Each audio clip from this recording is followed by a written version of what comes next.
before we get into tonight's interviews, I am bringing up Joy, I definitely wanted to give a brief introduction of who she is. Ladies and gentlemen, we have the Queen of Mixology, Miss Joy of Joy Bar. Sorry, it's backwards, but hey, y'all. Go live. That's how you go live. You have a background. Let me.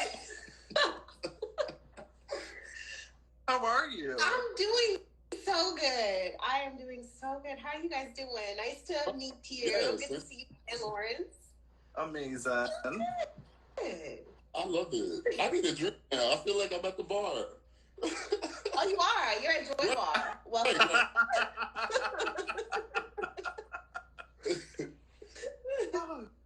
I'm gonna try to Joy. on live.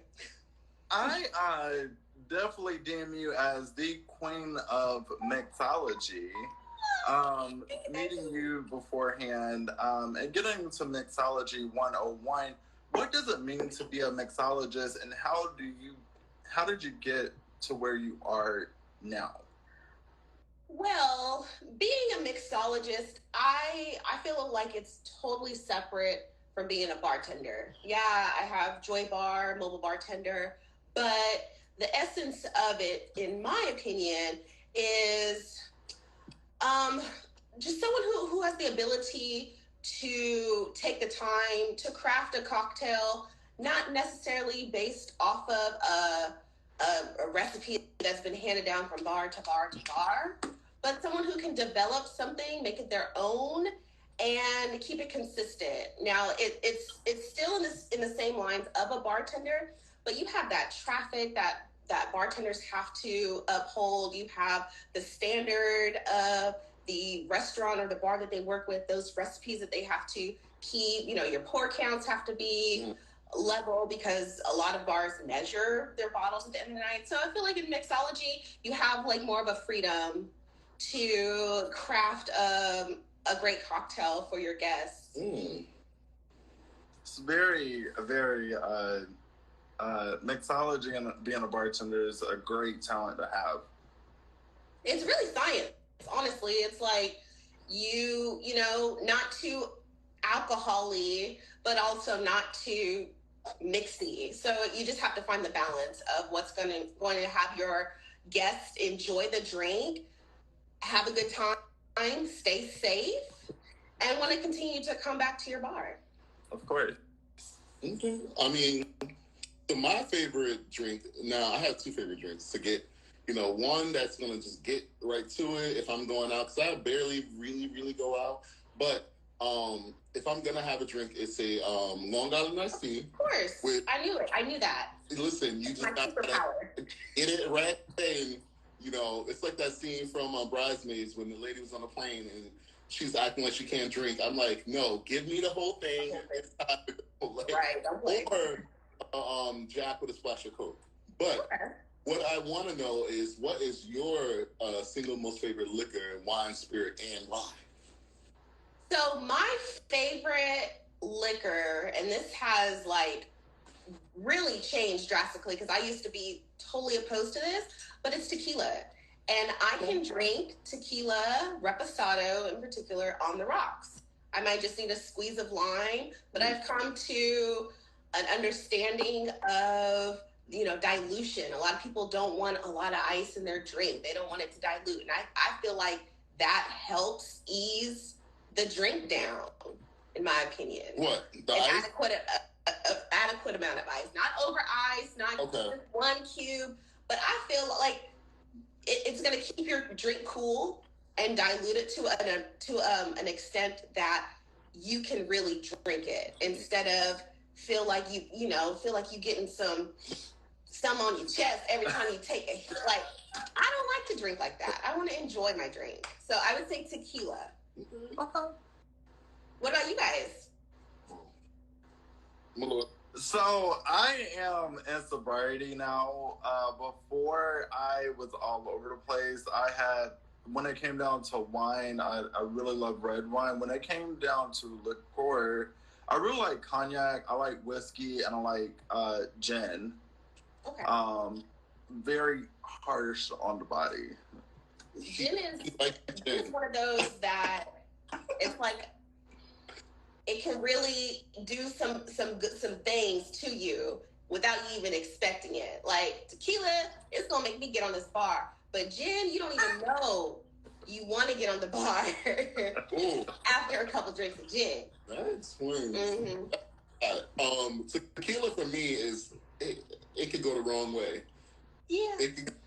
That's like vodka, I think, because vodka, there's like no taste, even though there is a taste, but vodka, you can change the flavor drastically with vodka. You know, it can be a martini, a stiff, dirty martini, or it could be a cosmopolitan. Like, it can be so many different things, that same bottle of vodka, and you don't even know you're drinking vodka. Dangerous. Very dangerous.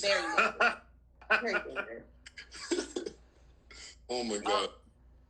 You had the opportunity to cover the Blue Jacket New York Fashion Week event here in Atlanta, which was a red carpet event with fashionistas here in Atlanta. How does it feel to bartend or be a part of such a big event? That's where I met you. Yes, that's where we met. And you know what? I didn't even know how big this was. I didn't know how big it was. I just knew I knew somebody who needed a bartender, who had their paperwork together, who had their stuff lined up. And I just, like, it just happened for me, and I'm so thankful for that. But after seeing, like, the hashtags and, people reposting this and reposting that, and I'm, like, looking and diving deep, and I was like, oh, it was here, and it was here. Like, it was, nationwide, and I had no idea. So it was a great feeling. I still have the brochure because I didn't know they had my logo in it. I was like, oh. So I have it on my vision board. Like, it's just always, it brings me back. It always brings me back. I loved it. I loved that event. That's amazing. Yeah. Well, just because, I like your personality, because the way you said, I'm going to imagine, wait, let me guess this. I want to ask you the question, but I want to guess. If you were a cocktail, which one would you be and why? But now I'm wondering, what kind of cocktail would you be? I think like something with like pineapple. Something like bright. A mojito. Well, yeah, because you like tequila, right? Is that a mojito? I don't know. That's rum. Okay. Rum is, I don't know. in my opinion, you can have any alcohol in any drink. Like, it is universal. It may not taste different, right, but if that's the alcohol you like, then yeah. I love making mojitos. Okay. I have I've actually experienced a Get Ready With Me prom with Macy's not too long after that Dillard's event, and they had me do all mocktails.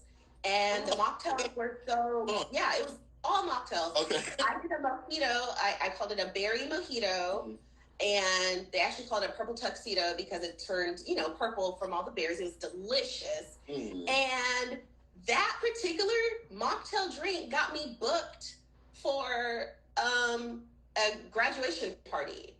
A fake, like, you know what I'm saying? So, like, it doesn't have to have traditional liquors in it. I think that's the beauty of mixology. Like, you can really know your ingredients and make it your own and cater to your guests and just keep that same momentum going. So what kind of cocktail would you be, though? Like, if somebody could drink Joy. Oh, I would be a grand margarita. Ooh. With a tahini rim. Little pineapple juice, just a splash. But I love margaritas, but it has to be clean. I don't want that sweet and sour crap. You guys shouldn't want it either. Yeah. I want, organic lime juice. I want agave. I want, like, real clean, great stuff. Like, I want Grand Marnier. I don't want whatever you gonna grab. Like, I know what I want. I know how it should taste. And that's what I would be. I'd be a clean grand margarita with a little spicy rim. Tasty. That sounds amazing. I definitely that sweet and sour mix, or not sweet and sour, yeah. That sour mix always turns my stomach. Like it's not good. Oh no. It's convenient for like the masses, but what I love about Joy Bar the most is I get to interact with like intimate gatherings as well. So, I could do a small party in the backyard for 25 and really take my time to make each drink correctly versus batching it and just pouring some stuff in a cup and here you go, here's some ice and, take it as it is versus like actually getting prime ingredients. Like that's my goal. Like I really want my ingredients to be as clean as possible. I'm gonna get there one day. I sure will. Okay. You were lip syncing. So the so the youth is exposed to so much at an early age nowadays. Do you think that 21 is a considerably age to be exposed to drinking, or do you think that it should start younger? What? It definitely should not start younger. Was this my question, or? Yes, I'm sorry. This is for me. That's yours. It definitely should not start younger. I know I feel like I had to ask you when your birthday was because 21 is, it almost feels like 21 is not old enough, but at the same time, you should be able to maturely enjoy alcohol responsibly at 21. However, I think because our youth are exposed to it so early on, by the time they get 21, they already can take down 5 Long Islands. Ooh. And, then it gets out of control. They're like, it's a spiral. So it's hard to, like, you just have to be responsible about it. You have to know your limit. You have to eat. You have to stay hydrated.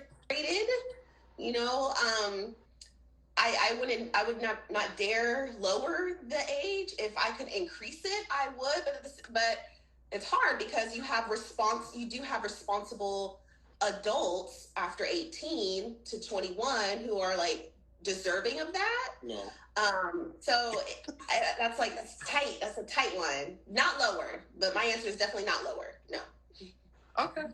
I'm curious. Why did you ask me for my ID? Because you thought I was like in high school? Well, black don't crack. To me, I ask a lot of people for their IDs and they come and surprise me and I'm like, oh, okay, you grown. Let me go ahead and pour you out. But there's just some people that, you trying to get one by me because you've been drinking for 12 years already and you look 17 and a half. So I ask. I ask when I have a question because one thing about serving alcohol, you are very liable for these people. Once they leave your bar, your presence, you are responsible for them. That's why I am fully insured because I can't jeopardize my livelihood and my future because someone wants to sneak and get, a drink when they're not supposed to or drink too much. And, they're just so good at putting this facade on of looking sober in front of the bar. But, 20 minutes later, they're like face down on the curb. Yeah. Wow. That's good. Go ahead. A lot of people don't know that because you're a business and a bartender technically, so you were two separate. You're a business owner, but working in Atlanta, if someone is held liable in court, it's a $5,000 fine for the business, and it's $750 for the actual server of the cocktail. And on top of that, I think you face a 30-day suspension from being able to serve alcohol. So I definitely applaud you for definitely covering yourself and making sure that you are good. Yeah, I have to. And, a lot of clients wonder, question me, why don't my packages include alcohol. So essentially, I'm like a mocktail bar. I don't include alcohol in my packages because that means I am purchasing alcohol to serve to you versus you providing alcohol at your party and I happen to serve it. Okay. Okay. Now that's how you get around the law. I love it. That's what works for me. I don't bring alcohol. I don't. What's one thing your business did that you didn't expect?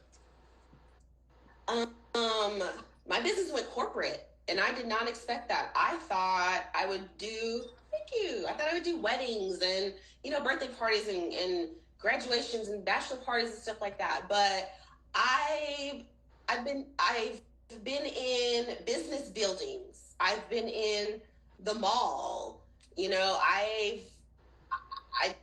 I never thought it would get that large. I partnered with Macy's at the Women's Expo that was last month or so, 2 months ago, something like that. Well, Monica, I didn't know that was in the cards for me. I was in these just the right place, the right time. I had my stuff together. That was the first thing that I had to make sure. Actually, it wasn't even the first thing. I had an opportunity come to me, and that made me prepare for it. So it was just like all this time I'm kind of winging it, and then someone's like, okay, well, I want you to do my job's happy hour in the Peachtree building. And I'm like, oh, okay, yeah, I can do that. I can totally do that. Well, you need to be you need to have this much liability coverage, and you need this, and you need that. And I'm like, yeah, I do. I got that. I'm gonna get. Wait, what's that again? I didn't know until I knew, and so that was totally unexpected. Wow, I love that. I didn't know until I knew. I love that. Yeah.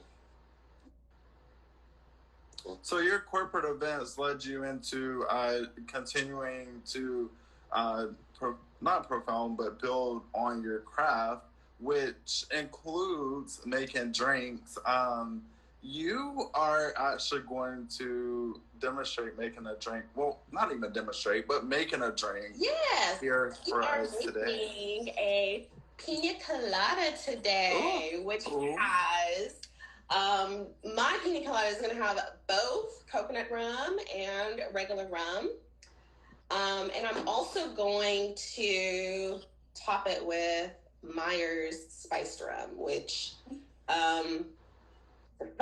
fine Jamaican rum, and we're going to layer that up on the top. So for people watching live, just so you know, we will have this on YouTube as well. So Joy you have to rewind how to do this. Yeah, rewind. And this is not sponsored, but you can sponsor me if you want to. Malibu and Bacardi. That would be a great sponsor. Okay. Yeah, so all right, so we're ready to get started on the drink? Yes. Cool. All right. So, well, what you guys didn't see was me putting my daiquiri cup or glass in the freezer, so it's nice and chilly, and I have it full of ice now. It needs to be full of ice, and you'll see why, because all of these ingredients are hot. Mixing it all together on ice is going to make it just perfect, in my opinion. So the first thing I'm going to do is I'm going to give us about 3 shots total of rum. So I pour for the heart, and I think that's why Joy Bar keeps getting booked. I pour for the heart. Okay, so we're gonna do a shot and a half of each, making it 3 shots each. All right. Now we have this yummy cream of coconut to give it that real island flavor. Ooh. Nice piece of that. If you don't like coconut, okay. If you don't like coconut, skip that part. And then some pineapple juice. Apple like this. Yeah.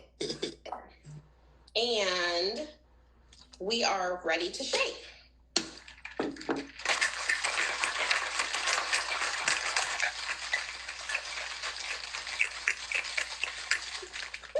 You like my food? I just learned it today. All right, so now we pour it up. over ice. And I have a little extra here, but that's okay. I wanted to leave some room for the rum, the dark rum. Uh-oh. I'm just going to layer it very gently. Hopefully it floats. About a shot of that, half a shot, I'd say, of that. Alrighty.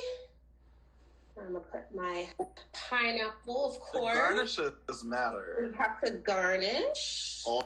We have a good garnish.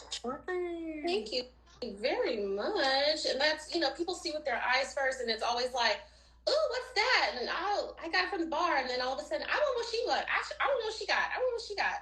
So then you're just making pretty drinks because that's just what the people want. And we got a little cherry. What's the green thing? I'm sorry. This is the leaves, the pineapple leaves. Okay. Yeah, just extra for no reason. Okay. But I actually overfilled it because my plan was to put this. I got this little coconut ice cream, mini coconut ice cream from the Dollar Tree. There's a variety pack. There's some mango, strawberry, and coconut. So I was like, "Ooh, this would be really good to put in it." And it's kind of melted, but let's see if we can make this cute. Let's see. Ooh, I gotta drink some. Now she is over 21, y'all. So just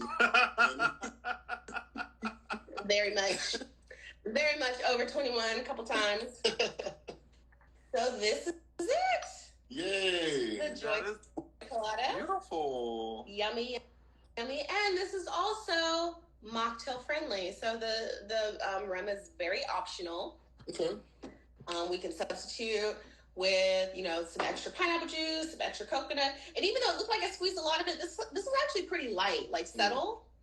It's more sweet than coconutty, so it doesn't overpower it. If you're one of those people who like, no, not coconut. This is pretty good. So Good. Okay. there it is, guys. Hope you enjoyed it. Beautiful presentation.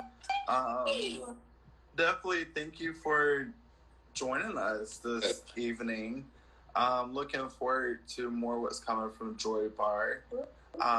And definitely congratulations to you. Is there any events coming up that we should be aware about?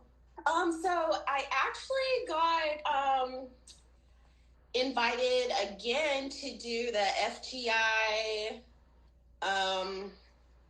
She didn't give me much details, but Felicia asked me to do an event at the end of this month. So I am definitely looking forward to that. I've been doing some residential events, like at luxury apartment complexes. Nice. So, you know, monthly, so these residents have a company come around, and I've been asked to bartend some of those events too. So the summer is booked and busy. Yes, honey. Yes. That is good. We love it. And we love it. FGI is a fashion group of Atlanta, or Fashion Group International, but the branch is, there's a chapter here in Atlanta. Right. Okay. And they're, gosh, where is that place at? You know where Natural Studio is? No, aren't they affiliated with SCAD? It's like an industrial, I can't remember the name of it, but they have their location based over there, and it's a really cool space. They had a celebrity buyer, Jeremiah James. Oh, okay. Yeah, so that was where I first did Felicia's event. It was mocktails only as well. And now she's asked me to do another one for her, so I'm really excited. You never know who's going to walk in the building, so, you know, just trying to stay ready. Of course. Well, definitely thank you so much for joining us. I'm definitely supporting what you're doing. Keep on doing great things, and we will chat later. Yes, thank you so much for having me, you guys, and I look forward to the next time. You're welcome, and enjoy your beautiful drink. Right. Oh, I will. Who's gonna drink that? Gotta go.